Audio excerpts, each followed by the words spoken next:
Ok, donc, correction, on y va étape par étape. Comme d'habitude, vous retrouvez dans la description le timecode si vous voulez avoir la correction d'une question bien précise, ainsi que des informations trace écrites.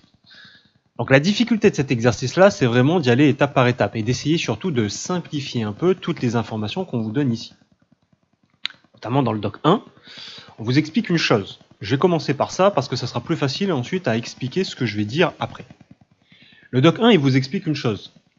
C'est que, techniquement, tous les objets existants exercent une force de gravité les uns sur les autres. Enfin, tous les objets possédant une masse bien précise. Et c'est une action réciproque. C'est-à-dire, si mon stylo il a une masse, ma trousse elle a une masse. Chacun va exercer une force de gravité, mais ils vont exercer une force de gravité de l'un sur l'autre. C'est-à-dire que la trousse va exercer une force de gravité sur... le stylo va exercer une force de gravité sur la trousse, et la trousse va aussi exercer une force de gravité sur le stylo. Ça marche dans les deux sens. D'accord ? Maintenant, ces forces de gravité, est-ce qu'elles sont importantes ou pas ? Peut-être pas. D'accord ? Et ça, on voit ça en faisant le calcul des forces de gravitation, pour savoir l'intensité de ces forces qui sont là. Parce qu'on les a représentées avec des grandes flèches, mais peut-être que si l'échelle est toute petite, ces forces ici sont ridicules. D'accord ? Là, si je vous dis 1 cm, c'est 0,0000000000001 newton. Ici, à tout casser, on doit avoir 2 cm. On a 0,0000002 newton. C'est que dalle. D'accord ? Ce que j'étais en train de vous dire avant, c'est faites attention à la longueur des flèches. La longueur des flèches ne donne pas une indication sur est-ce que c'est fort ou faible. Ça, c'est l'intensité. C'est une information qu'on doit voir soit avec le calcul, soit avec l'échelle qu'on me donne. D'accord ? Donc, chaque objet exerce une force de gravité les uns sur les autres. D'accord ? Et cette intensité, on peut la calculer avec cette formule-là. Bon. Question 1. Question 1, on me demande quelle grandeur dépend de quelle grandeur dépend la valeur des forces de gravitation. Comme je vous ai dit, le moins important là, grandeur dépend les valeurs des forces. Donc les valeurs des forces, on les a là. Si j'arrive à trouver dans le texte les grandeurs dépendent d'eux, j'ai trouvé. La valeur dépend. C'est bon, j'ai ma réponse. La phrase, elle est là. J'ai l'information. C'est la phrase qui est précisée ici. La valeur des forces de gravitation, s'exerçant entre deux objets, dépend à la fois de la masse de ces objets et de la distance qui les sépare. Je vais juste un peu gommer histoire d'être sûr qu'on voit bien. Hop là. J'ai trouvé dans le texte les informations, je les cherche à l'identique dans le texte et c'est bon, j'ai trouvé la réponse. Pas besoin de chercher plus. Donc ici, je reprends ce qu'il y a marqué en vert. La valeur, plutôt les valeurs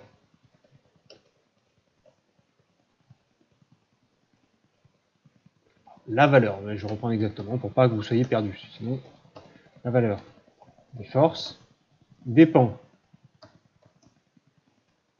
à la fois de la masse des objets et de la distance qui les sépare. Donc, première chose, les forces de gravité que les objets s'exercent entre eux, ça dépend à la fois de leur masse et à la fois de la distance qui les sépare. Ok ? Deuxième question. Là, ça va être un petit peu plus technique. En utilisant la formule du doc 2, indique comment évolue la grandeur de la force en fonction de la masse et en fonction de la distance. Bon, ben voilà. On a vu que ça dépendait à la fois de la masse et à la fois de la distance. Mais comment ça change, ça ? Je regarde ma formule. Je fais la masse avec une multiplication. Votre point de repère, elle est là. Oula. Là, revient en arrière. Je sais pas, je me trompe de stylo. Là. La masse, c'est fois la masse. Je multiplie. Je multiplie par 2, je multiplie par 3, je multiplie par 4, je multiplie par 5, je multiplie par 6. Vous voyez que mon chiffre de multiplication augmente. 1, 2, 3, 4, 5, 6. Mon résultat, qu'est-ce qui va lui arriver? Il va augmenter aussi. Si je prends un objet, je multiplie par 2, je multiplie par 3, je multiplie par 4, je multiplie par 5, qu'est-ce qui va lui arriver? Il va augmenter. Donc si la masse augmente, le chiffre de la force augmente. D'accord? Je suis revenu à des chiffres simples, hein, parce que j'ai vu que c'était une multiplication fois la masse, enfin, une multiplication de la masse. Donc si je prends un objet, je multiplie par 4, je multiplie par 5, je multiplie par 6, je multiplie par 7, je multiplie par 8, qu'est-ce qui va lui arriver? Ça va augmenter.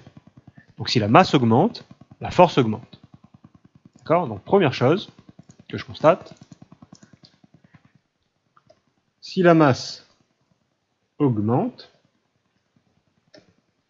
la force augmente. Ça paraît logique. Plus un objet a une forte masse, et plus il va avoir une forte force de gravitation. Prenez le cas des planètes. Plus une planète est massive, j'ai pas dit gros, j'ai dit massif, faites attention, plus la gravité va être importante. Alors, mais par contre, concernant, je fais comme ça, concernant la distance. La distance, vous voyez, la distance, il est tout seul en bas. Et il doit être lié à quelque chose. Donc, qu'est-ce qui est le plus proche de lui? Ça. La division. D'accord? La multiplication, c'était juste à côté, parce que c'était en haut, c'était prioritaire, était liée à la masse. Ici, la distance est liée à la division. La distance, ici, elle est liée à la division. Donc, je divise par 2, je divise par 3, je divise par 4, je divise par 5, je divise par 6, je divise par 16, je divise par 8. Qu'est-ce qui va arriver à mon chiffre? À mon nombre? Je prends un nombre, je divise par 2, par 3, par 4, par 5, par 6, par 7, par 8, par 9. Qu'est-ce qui va lui arriver? Ça va diminuer mon résultat. Si je prends votre note et que je la divise par 1 million, il ne va pas vous rester grand-chose. Hein. Alors que si je le divise par rien, par 1, votre note va rester identique. D'accord? Donc, plus le chiffre de la distance va augmenter, plus le chiffre de la force va diminuer. C'est le principe, divisé par 2, par 3, par 4, par 5, par 6, plus je vais diviser et plus ça va devenir petit. D'accord? Donc ici, là, si la distance augmente, la force diminue. Faites attention, ça ne fonctionne pas de la même façon avec la division. Ok? Souvent, vous allez trouver dans certains bouquins inversement proportionnel. C'est à l'inverse. Ça veut dire que si l'un augmente, l'autre va diminuer. Donc la masse est proportionnelle, la force est proportionnelle à la masse. Si la masse augmente, la force augmente. La force est inversement proportionnelle à la distance. Si la distance augmente, la force diminue. C'est l'inverse. D'accord? Après, pareil, vous voyez ça de façon logique. Ah oui, si la distance augmente, plus la distance va être grande, moins la gravité va être importante. La force de gravitation va être importante. D'accord? C'est un peu le même principe. Hein. Si je suis paumé dans l'espace, je ne subis pas forcément la gravité de la Terre. Si je suis à 10 000 km d'elle. Non. Par contre, si je suis à 2 cm, ouais, je vais le sentir passer la gravité. D'accord? Troisième question. Alors, explique également pourquoi la force de gravitation de la Terre sur la trousse, c'est la même que la trousse sur la Terre. En fait, voilà. Pourquoi la force de A sur B et la force de B sur A, c'est la même chose? La force de B sur A et la force de A sur B, ça dépend de la masse de A, de la masse de B et de la distance entre A et B. C'est les mêmes chiffres, en fait. Il n'y a rien qui change. Pourquoi la force de gravitation est la même? Parce que la masse reste identique dans les deux cas. C'est toujours A et B que j'étudie. Ça ne change pas. Et la distance, c'est toujours la distance entre A et B. Que j'étudie la force de l'un sur l'autre, c'est toujours les mêmes objets que je considère. D'accord? Donc le chiffre de la masse, il ne va pas changer, le chiffre de la distance, il ne va pas changer. Entre A et B, entre B et A. Donc le résultat du calcul me donnera toujours le même résultat. D'accord? J'aime bien, je fais des dessins. Ok? Donc, la troisième question. La masse de la trousse et de la Terre, d'accord, ce que j'ai montré, ainsi que la distance des deux objets ne change pas. La formule reste la même. Donc, quel que soit le calcul que je vais faire entre la trousse, enfin entre deux objets, hein, j'insiste bien. Si je change d'objet, forcément, mon résultat sera différent. Mais si je prends deux objets, ben, la force de l'un sur l'autre et la force de l'autre sur l'un, de trousse sur stylo, de stylo sur trousse, de terre sur trousse ou de trousse sur terre, ça sera toujours la même. La formule, elle ne change pas, elle reste toujours la même. Et les chiffres restent toujours les mêmes. La masse ne va pas changer et la distance ne va pas changer. Donc la formule de l'un sur l'autre ou la formule de l'autre sur l'un, de A sur B ou de B sur A, c'est toujours la même. Ah, je vous ai dit qu'il fallait s'accrocher. Je vous ai dit. On respire, ça va bien se passer. Déjà, on a vu deux choses, que ça dépend de la distance et de la masse. Et que ça soit une force de A sur B ou de B sur A, c'est exactement la même parce que les chiffres ne changent pas. Ok? C'est bon, j'ai récupéré, là c'est les deux trucs que vous devez bien garder à l'esprit pour le moment. D'accord? Et on arrive à la 4 et à la 5. Bon, je vais passer sur la caméra pour que je vous montre quelque chose. Tac. Caméra. Je vais réécrire la formule. Vous allez comprendre pourquoi. Donc, pour calculer la force, c'est G fois, vu que G là, j'ai une multiplication, il peut aller en haut. A fois MB. Divisé par D au carré. Ça, c'est la formule. Je regarde un coup que ça soit bien mon truc. Hein. Ouais, ça, c'est la formule. La formule qu'on vous demande d'utiliser. Quand même faire une vérification, on ne sait jamais. Hein. Ouais, j'ai bien fait de faire la vérification. D'accord? Ça, c'est la formule qu'on vous demande d'utiliser. Le G, donc, qui peut très bien aller en haut, c'est une multiplication, et tout ça, c'est la barre de division. Ça veut dire quoi? Ça veut dire que, quand je tape à la calculatrice, formule comme ça, là, je vais déjà commencer par faire le calcul du haut. Après, je vais le diviser par le calcul du bas. Je fais déjà la formule du haut, et ensuite, je vais faire le calcul du bas. D'accord? Ça veut dire que pour la question 4, je vais le faire ici, vous allez rapidement comprendre pourquoi. Et pourquoi souvent je me tue à vous dire, marquez d'abord le calcul. Parce que ça va vous aider. Ça va vous aider à y aller de façon méthodique. Je vais mettre sur le côté les chiffres. Je vais coller ça. Hop. Je vais mettre sur le côté les chiffres pour que on voit bien.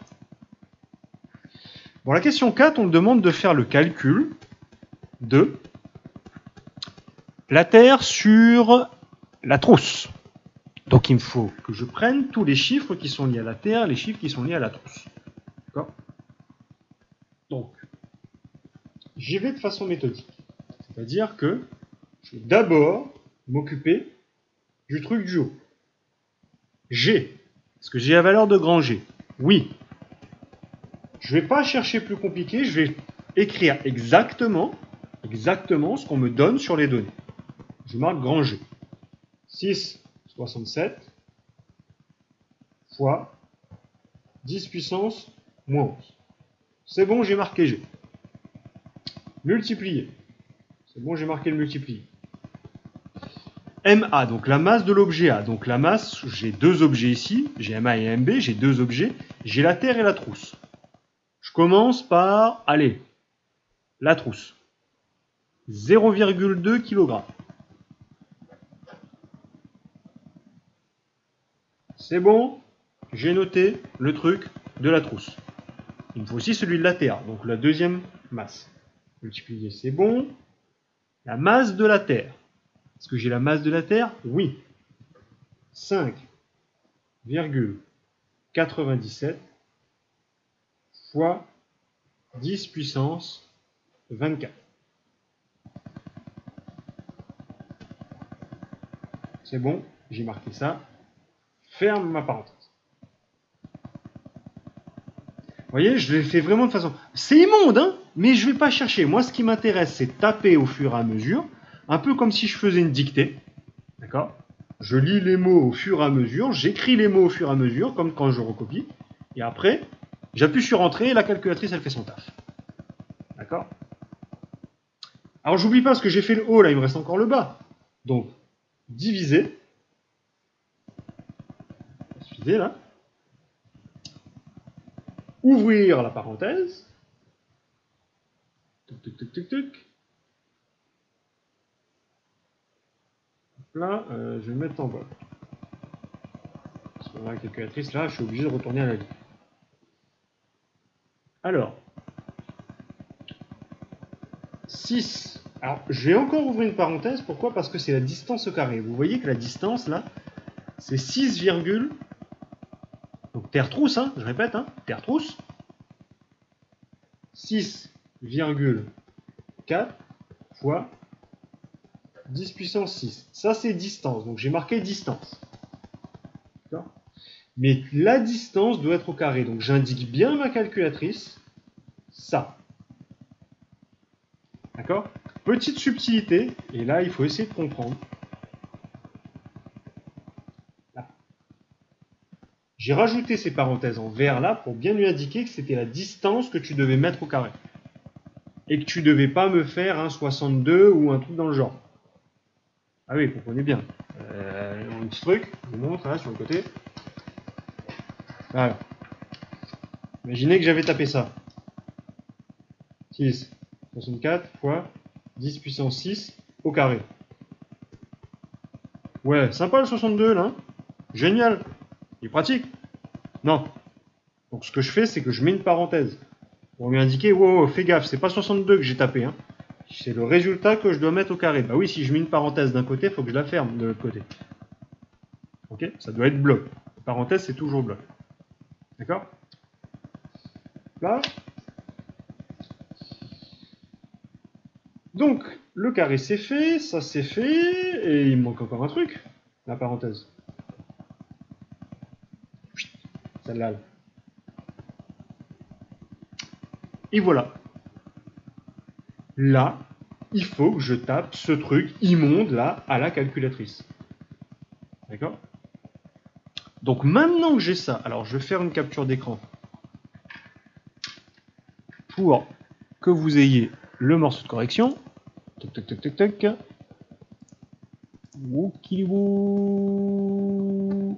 Hop là. Voilà. Donc ça, j'ai tapé ça. Juste gommé, je vais juste réarranger un peu pour que ça soit bien joli. Hop là. D'accord.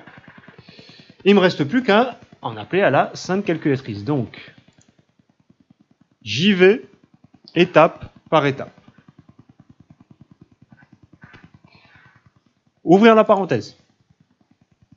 6,67 fois. Il m'a bien fait fois là ou pas? Ouais, c'est bon, il a fait fois. Fois 10. Est-ce que j'ai un 10 puissance? Oui, j'ai un 10 puissance. 10 puissance moins. C'est bien ce moins là? Ouais. 11. Vous voyez là, vous avez le résultat qui est tapé au fur et à mesure. D'accord? Je ferme la parenthèse. Ah oui, parce que regardez, il a ouvert une parenthèse ici. Il faut bien que je la ferme ici. Je continue. Multiplier par 0,2. Multiplier par 5,97. Multiplier 10 puissance. 10 puissance 24. Ferme la parenthèse. Parce que j'ai ouvert avec le fois 10 puissance. Toc toc. Je ferme la parenthèse, mais cette fois-ci de ma feuille. Diviser par ouvrir la parenthèse. Ouvrir encore une parenthèse. 6.64. Multiplier. 10 puissance. Puissance 6. Je ferme ma parenthèse parce que j'en ai ouvert une. Si j'en avais ouvert une, je ferme de l'autre côté, celle de la puissance. Je ferme la parenthèse. Je mets au carré. Je ferme ma parenthèse. C'est beau, ça ressemble exactement un peu à ce qui est précisé ici. J'appuie sur égal, et je prie. 1,9. Comment c'est beau! Alors, oui, la adblock est précisée. Oui, Fox. Bon. On a vu 1,9, on est content. C'est déjà ça. D'accord? Donc le résultat, là, me donne 1,9. Résultat ici, là, tout ça, c'est égal à 1,9. L'unité, on n'oublie pas, Newton. C'est égal environ à 2 newtons. D'accord? Ok? Même chose. J'y vais étape par étape. Je vais refaire la même chose, mais cette fois-ci avec, pour la question 5, là, la question 5, on me demande la force de gravité entre la trousse et le stylo. Donc mes deux objets, c'est plus trousse et terre. Hein. Là, on vient de faire trousse et terre. D'accord? Non. On fait cette fois-ci trousse et stylo. Pareil, je vais pas m'amuser là, même en direct. Hein. La vidéo, elle va être longue, tant pis. Mais je prends le temps qu'il faut pour pouvoir faire. Là, je vais monter un peu. Je vais prendre le temps qu'il faut pour pouvoir faire mes calculs. Caméra. Je note la formule. F est égal à G fois masse. Donc ici, ça va être trousse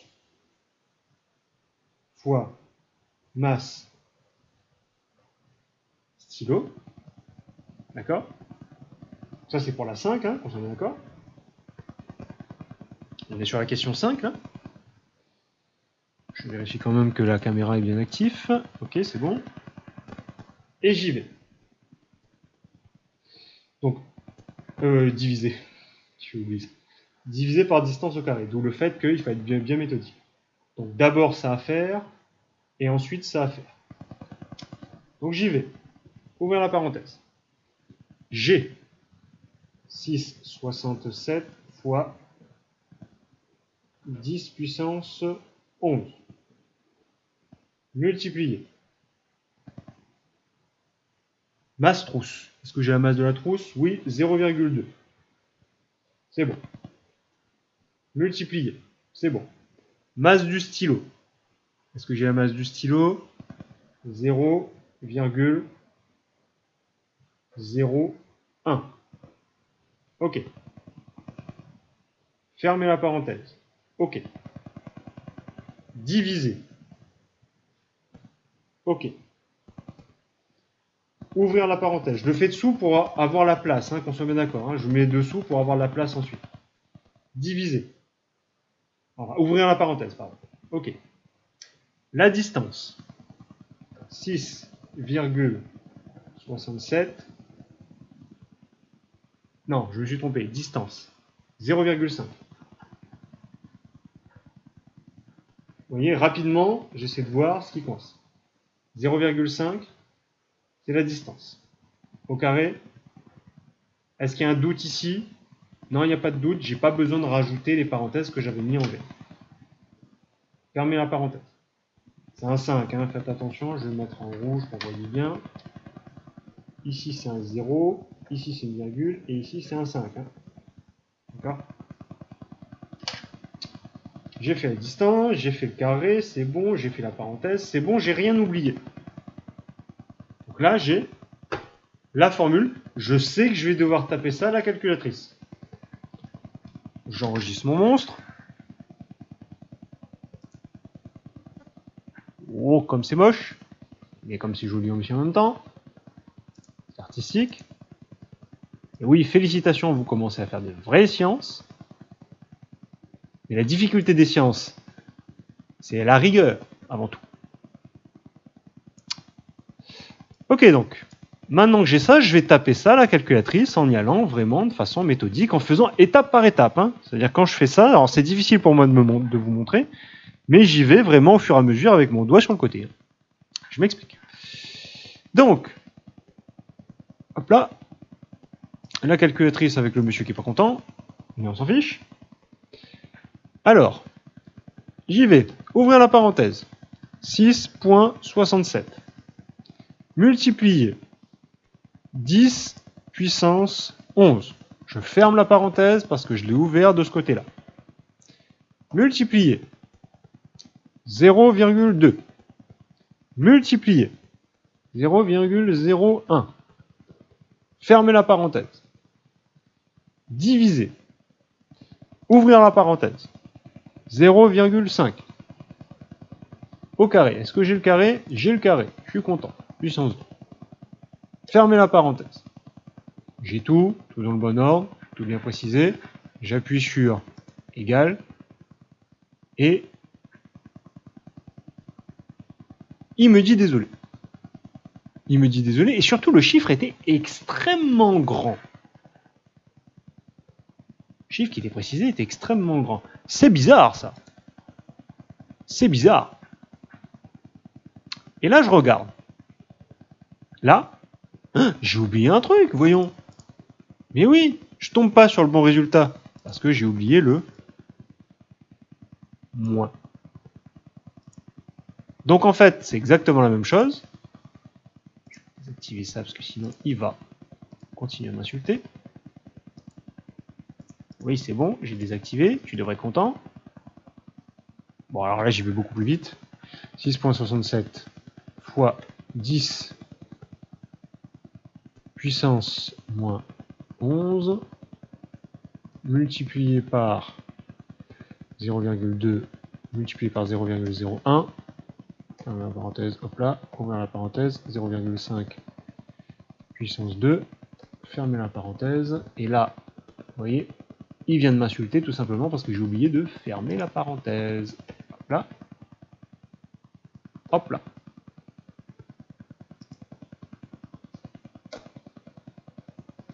Alors. Multiplié par 0,02. Ah, il est encore à l'étage. Ah, mais il est intelligent ce prof. On ferme la parenthèse après le égal. Après le petit chapeau.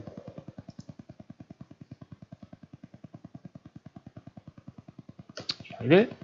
Ça demande du temps, hein, ça demande du temps et de la précision. Même moi qui veux essayer d'aller vite, vous voyez que je tombe à côté de pas mal de choses. Ok, tac, tac, tac, tac, tac, tac, tac, tac, 0,01. Ah, oh là là, comme c'est beau le résultat! 1, 2, 3, 4, 5, 6, 7, 8, 9, 10, 11, 12, 13, 14. On est bon. Je vérifie le résultat qu'on me dit. 13. Joli. Voilà. Je tombe bien sur 5,34 fois 10 puissance moins 13. N'oubliez pas, hein, là, tous les zéros qui sont devant, je peux remplacer par 10 puissance moins 13. D'accord? Tous les zéros qui sont devant. Ok? Donc c'est cool, je tombe sur le bon résultat. Vous voyez, quand je tombe sur le mauvais résultat, je reviens en arrière, d'accord, pour vous montrer toute la mécanique à derrière. Vous pouvez éventuellement faire des erreurs parce que les trucs sont hyper longs. Mais à vous d'essayer ensuite de voir et d'étudier votre résultat. C'est ce que je veux vous dire en fait. Le fait de s'être trompé comme ça, c'est pour vous montrer justement que vous pouvez à tout moment identifier votre erreur et éventuellement essayer de remarquer ce qui ne va pas. Là, vous voyez qu'il y a le moins 11 que j'avais oublié, le moins que j'avais oublié tout à l'heure, mais c'est en reprenant les chiffres que j'avais là que je me suis rendu compte que j'ai oublié un chiffre. D'accord? Ça, c'est puissance moins 13. Bon. On va y arriver avec les deux dernières questions.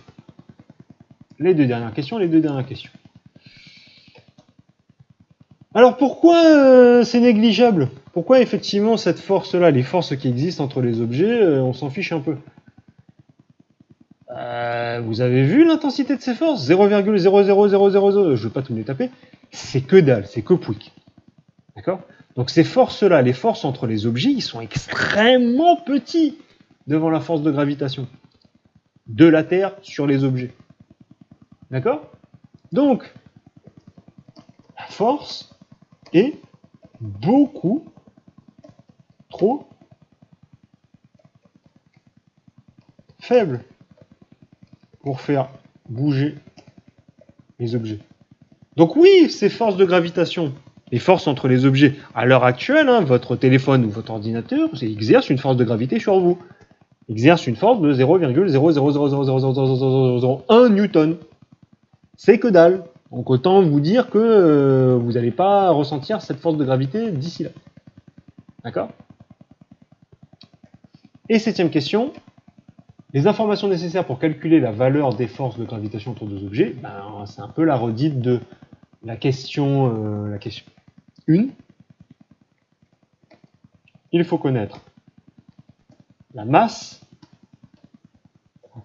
des objets ainsi que leur distance. Si je connais ça, je peux faire le calcul de la force de gravité. D'accord?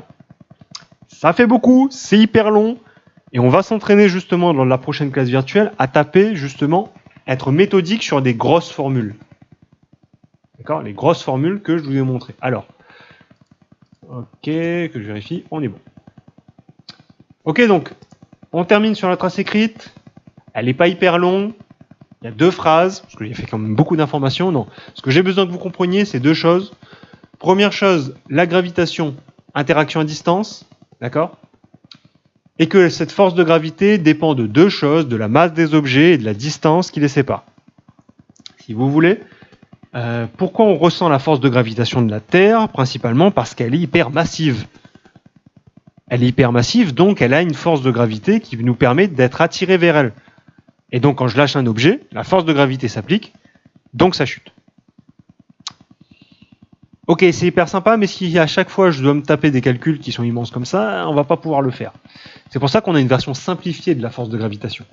Pour calculer la force de gravitation sur les planètes, on a une formule qui est beaucoup plus simplifiée, et on verra ça la prochaine fois. D'accord? Donc comme d'habitude, tenez-vous au courant des informations, soit sur Web Collège, soit sur l'onglet à propos de la chaîne, et on se retrouve très bientôt pour avoir plus d'informations sur la nouvelle formule, que celle-là, vous devez la connaître. Sur ce, bonne continuation. Allez, bye!